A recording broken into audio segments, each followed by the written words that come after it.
Magandang hapon mga idol. Nandito naman po kami sa Talipapa. Kami po ay may binibili lang po yung aking asawa. Ayan po yung asawa ko.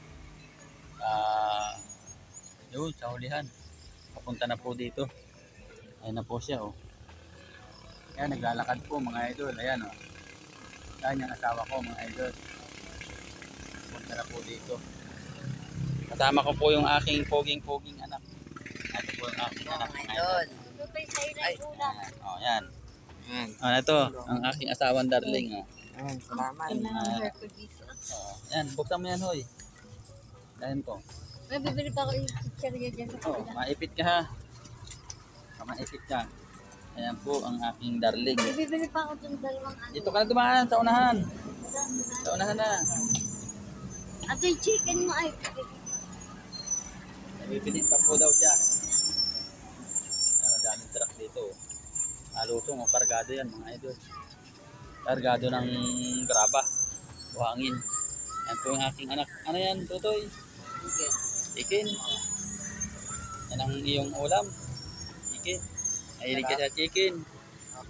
Mahilig sa chicken. Yan, magandang hapon po sa ating lahat. Ibig sabihin po ay kwan. Makulimlim po ang panahon dito. Sa amin. Ibig sabihin ay kwan ba? Nagbabadyang uulan o hindi. Kasi makulimlim ay. Ayong pong aking darling ay kwan. Bumalik doon sa tindahan, may binibili. Ay binibili pa, may nalimutan daw po mga idol.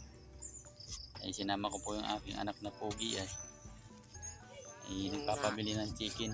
Yun daw yung ulam niya. Kahit daw 2 piraso. Yan mga idol.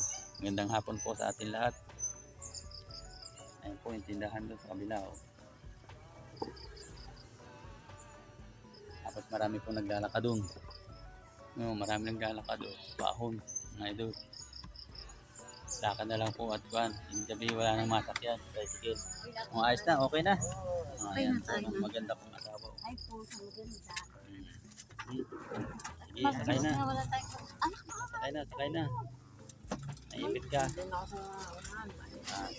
Salamat po at magandang hapon po ulit sa ating lahat. God bless po mga idol. Lalong-lalo na po ay sa Panginoon. Magandang hapon po sa ating lahat, Panginoon. At God bless po.